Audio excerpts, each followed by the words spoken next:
Hello everyone, welcome back to the my channel. So कैसे आप सब? आई होप आप सब अच्छे होंगे, आपकी स्टडी काफ़ी अच्छी तरीके से चल रही होगी।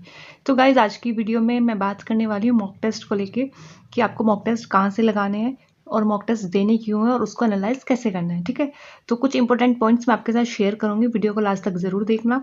वीडियो आपके लिए यूजफुल हो तो वीडियो को लाइक करना, अगर आप चैनल पर नहीं हो तो चैनल को सब्सक्राइब करना। ओके, तो वीडियो स्टार्ट करते हैं आज की। तो सबसे पहले हम बात कर लेते हैं कि आपको मॉक टेस्ट क्यों देना है। सबसे पहले आपके माइंड में आना चाहिए कि आप मॉक टेस्ट देने बैठे हो तो आप क्यों दे रहे हो। देखो, किसी का पर्पस ये होता है कि प्रीवियस ईयर क्वेश्चन को एनालाइज करना, किसी का ये होता है कि अपने मार्क्स देखना कितने बन रहे हैं, किसी का ये होता है कि मैं अपने आप को मतलब एनालाइज कर सकूं कि मेरा कितना सिलेबस कवर हुआ है कितना नहीं। ठीक है, तो आपको एक माइंड में एक पर्पस सेट करना है कि आपको किस लिए मॉक टेस्ट देना है। ठीक है, फिर दूसरा आता है कि मॉक टेस्ट आपको कब देना है। आपको एक टाइम अपना डिसाइड करना है, आपको मॉर्निंग में देना है, इवनिंग में देना है, आफ्टरनून में देना है, नाइट में देना है। तो आप एक टाइम डिसाइड करके चलिए कि आपको मॉक टेस्ट देना कब है। जिस भी टाइम देना है आपको सिर्फ मॉक टेस्ट पे ध्यान रखना है, अदर वर्क नहीं करना है। ठीक है, तो इसलिए आपको एक टाइम मैनेजमेंट करके चलना है यहाँ पे। फिर आता है कि मॉक टेस्ट को देना कैसे है। तो आप पहले से डिसाइड करें कि आपको मॉक टेस्ट में सबसे पहले जीएस का सेक्शन सॉल्व करना है, इंग्लिश सॉल्व करनी है, मैथ सॉल्व करना है, हिंदी सॉल्व करनी है, जो भी आपके सिलेबस में मतलब उसके अकॉर्डिंग आपको अपने सब्जेक्ट वाइज आपको डिसाइड करना है कि आपको पहले मॉक टेस्ट में क्या सॉल्व करना है। ठीक है, प्लेटफॉर्म के लिए मैं आपको टेक्स्ट बुक बताती हूँ। टेक्स्ट बुक पे सारे मॉक मिल जाएंगे आपको। पास प्रो अगर आप वहाँ से परचेज करते हैं तो आपको सारे प्रीवियस ईयर क्वेश्चन पेपर मिल जाएंगे, हर एक एग्जाम के सेक्शनल मॉक मिल जाएगी, टॉपिक वाइज मॉक मिल जाएगी। तो यहाँ पे आपको काफ़ी सारे प्रीवियस ईयर क्वेश्चन और मॉक देखने को मिलेंगे, तो इसलिए आप टेक्स्ट बुक का पास प्रो परचेज कर सकते हैं। ठीक है, प्रीवियस ईयर क्वेश्चन का मैंने बता दिया जो टेक्स्ट बुक पे आपको मिल जाएगी। ठीक है, फिर प्रीवियस ईयर क्वेश्चन का हमारा हो गया है। नेक्स्ट है हमारा नंबर ऑफ मॉक। कभी भी आपको मॉक को काउंट करके नहीं चलना है कि मैंने इतने मॉक दे दिए, इतने मॉक नहीं दिए। तो सिर्फ आपको मॉक से प्रैक्टिस का आइडिया लगाना है, ये नहीं कि आपको मॉक की काउंटिंग करनी है। ठीक है, तो इसलिए आपको मॉक टेस्ट जो भी आप देते हो उसको काउंट करके नहीं चलना है कि आपने कितने मॉक दिए। आगे हम बात कर लेते हैं कुछ इंपॉर्टेंट पॉइंट्स की। सबसे पहले आपको अपने अटैम्प्ट का एक फिक्स ऑर्डर आपका होना चाहिए कि आपको किस तरीके से अटैम्प्ट करना है अपना मॉक टेस्ट।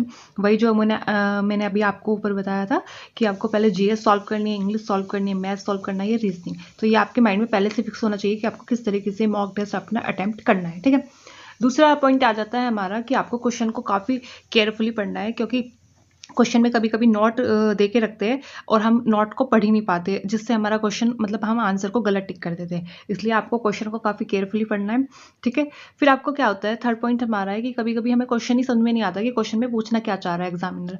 तो आपको क्या करना है, आपको क्वेश्चन जब आपके समझ में ना आए तो आपको चार ऑप्शन देखने हैं, क्योंकि कभी कभी ऐसा होता है कि हमें क्वेश्चन समझ नहीं आता लेकिन चार ऑप्शन से हमें आइडिया लग जाता है कि इसमें क्या पूछा गया है। ठीक है, तो इसलिए आपको क्या करना है, ऑप्शंस पे भी अपनी नज़रें बना के रखनी है कि चारों ऑप्शन किससे रिलेटेड है। ठीक है, चौथा पॉइंट है हमारा कि आपको प्रैक्टिस सेट समझ के ही मॉक टेस्ट देना है। एक मतलब पैनिक नहीं करना है कि आपका टाइम एक क्वेश्चन में इतना चला गया। सबसे पहली बात कि आपको एक क्वेश्चन को ज़्यादा टाइम नहीं देना ही नहीं है। अगर आपसे एक क्वेश्चन नहीं होना है तो आगे बढ़ जाना है स्किप करके।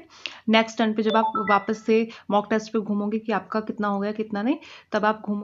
तो फोर्थ पॉइंट में मैंने आपको बताया है कि आपको एक मतलब क्वेश्चन पे ज़्यादा टाइमिंग नहीं देना है। अगर आपको नहीं आता उसको स्किप करके आगे बढ़ जाना है। जब दूसरी बार में आप क्वेश्चन पेपर को रिवाइज करने आओगे तब अगर आपके पास टाइम बचे तो तब आप उस क्वेश्चन को सॉल्व कर सकते हो। इससे क्या होगा, इससे आपका टाइम थोड़ा बच जाएगा यहाँ पे। ठीक है, फिर फिफ्थ क्वेश्चन में क्या है, फिफ्थ क्वेश्चन में कि आपको जैसे आप मॉक टेस्ट लगा रहे हो आपको सारा जो क्वेश्चन होते हैं उसको एनालाइज करना है। ठीक है, हर एक क्वेश्चन को आपको एनालाइज करके चलना है कि कौन से टॉपिक से कौन से कॉन्सेप्ट से क्वेश्चन बन रहे हैं किस सब्जेक्ट में। ठीक है, तो आपको अच्छे तरीके से उसको एनालाइज करना है। ठीक है, उसके बाद मैं बात करती हूँ जब आपका सिलेबस पूरा कंप्लीट हो जाए तो आपको क्या करना है। सिलेबस कंप्लीट होने के बाद अगर आपके पास काफ़ी सारा टाइम बचता है तो आपको जितना हो सके उतने मॉक टेस्ट आपको सॉल्व करने हैं।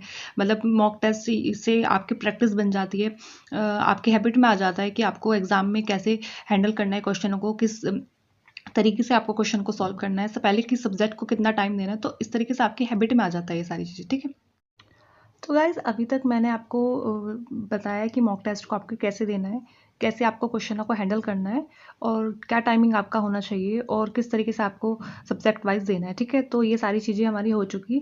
आगे हम बात करते हैं कि मॉक टेस्ट को हमें एनालाइज कैसे करना है। मैं एज अ एग्जाम्पल यहाँ पे मैथ्स का सब्जेक्ट ले रही हूँ, ऐसे ही आप अपने अदर सब्जेक्ट भी ले सकते हैं। ठीक है, तो सबसे पहले अगर हम क्वेश्चन सॉल्व करते हैं मैथ्स के मॉक में, तो हमें क्या होता है, हमारा कोई कोई मेथड ऐसा होता है हमारा गलत हो जाता है, जबकि उसमें सॉल्यूशन आता है। तो वो आपको देखना है कि कौन से, सबसे पहले आपको क्वेश्चन पे देखना है कि कौन से कॉन्सेप्ट से यहाँ पे क्वेश्चन आए हुए हैं, ठीक है। फिर जब आप क्वेश्चन सॉल्व करते हो तो आपको दूसरा उसमें जो सॉल्यूशन दे रखते हैं उसमें आपको देखना है कि बेस्ट मेथड जो आपने सॉल्व करा उसका था, या फिर वो मेथड है जो उन्होंने सॉल्यूशन में दिया हुआ है। कभी कभी ऐसा होता है हम काफ़ी लेंथी मेथड से क्वेश्चन सॉल्व करते हैं और जो मॉक टेस्ट के सॉल्यूशन में दे रहा था वो काफ़ी शॉर्ट मेथड रहता है। तो आपको पहले ये देखना है कि जो आपने क्वेश्चन सॉल्व करा है आपका लॉन्ग मेथड है या फिर उस सॉल्यूशन में, ठीक है। शॉर्ट मेथड को ज़्यादा अपनाने की कोशिश करना। अगर शॉर्ट मेथड उनके सॉल्यूशन में तो आप उसको देख के वहाँ से शॉर्ट मेथड कहीं पे नोट डाउन करके उसी के अकॉर्डिंग क्वेश्चन सॉल्व करना नेक्स्ट टाइम पे, ठीक है। फिर आपको अपना वे टू अटैम्प्ट देखना है कि आप किस तरीके से क्वेश्चन को अटैम्प्ट कर रहे हैं, किस तरीके से नहीं। फिर आपको थोड़ा सिली मिस्टेक से बचना है, क्योंकि इसमें प्लस माइनस का मैथ्स में जो भी प्लस माइनस होते ही क्वेश्चन गलत हो जाता है, आंसर आपका एकदम गलत हो जाता है। तो आपको ये सिली मिस्टेक से बचना है। सिली मिस्टेक से आप तभी बच सकते हो जब आपकी प्रैक्टिस हो मॉक टेस्ट में। जितने आप मॉक टेस्ट दोगे उतनी आपकी मिस्टेक कम होगी, ठीक है। दूसरा, आपको अपनी कैलकुलेशन पे थोड़ा वर्क करना है, क्योंकि जब हम मॉक टेस्ट देते हैं कैलकुलेशन का सबसे ज़्यादा इंपॉर्टेंस हो जाती है, क्योंकि टाइमिंग यहाँ पे बच जाती है अगर आपकी कैलकुलेशन अच्छी है, ठीक है। फिर हम बात करते हैं, आपको एक डायरी मेंटेन करनी है।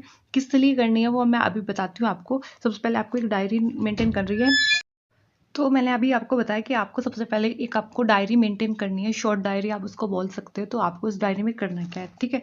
तो सबसे पहले अगर आपको एक डायरी मेंटेन करनी है, उसके बाद आपको क्या करना है, जैसे ही आपने मॉक टेस्ट दिया है उसमें जो भी आपने मिस्टेक की है, चाहे वो आपसे मतलब आपको जानबूझ के हुई है या आपको आते आते मिस्टेक हो गई है या आपको आता नहीं था, जैसे भी मिस्टेक हुई है वो आपको यहाँ पे नोट डाउन करते चलना है, ठीक है। फिर आपका क्या होगा, फिर आपको दूसरा, एक तो मॉक टेस्ट की मिस्टेक होगी, दूसरा आपको सब्जेक्ट वाइज मिस्टेक लिखनी है।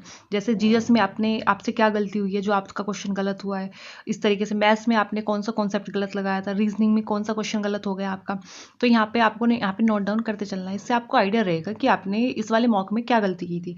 फिर इंपॉर्टेंट पॉइंट्स में आप लिख सकते हो कि प्रीवियस ईयर क्वेश्चन जो भी आप सॉल्व कर रहे हैं मॉक टेस्ट में, कौन से कॉन्सेप्ट से, कौन से टॉपिक से ज़्यादा क्वेश्चन बन रहे हैं। इससे ये आपको आइडिया माइंड में रख के चलना है, तभी आप आगे अपनी मिस्टेक को फाइंड आउट करके उसे एनालाइज करके उस पर वर्क कर सकते हो, ठीक है।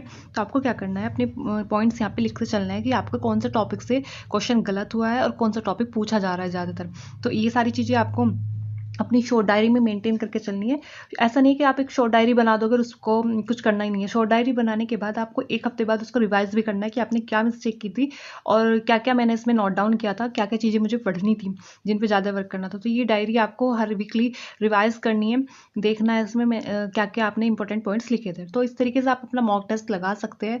मॉक टेस्ट को कैसे देना है कैसे नहीं वो मैंने आपको बता दिया है, उसको एनालाइज कैसे करना है, कैसे आपको इंपॉर्टेंट पॉइंट्स अपने लिखने हैं। तो इस तरीके से आप कर सकते हैं। वीडियो अच्छी लगी तो वीडियो को लाइक करना, चैनल को सब्सक्राइब करना। मिलती हूँ नेक्स्ट वीडियो में। Thank you so much.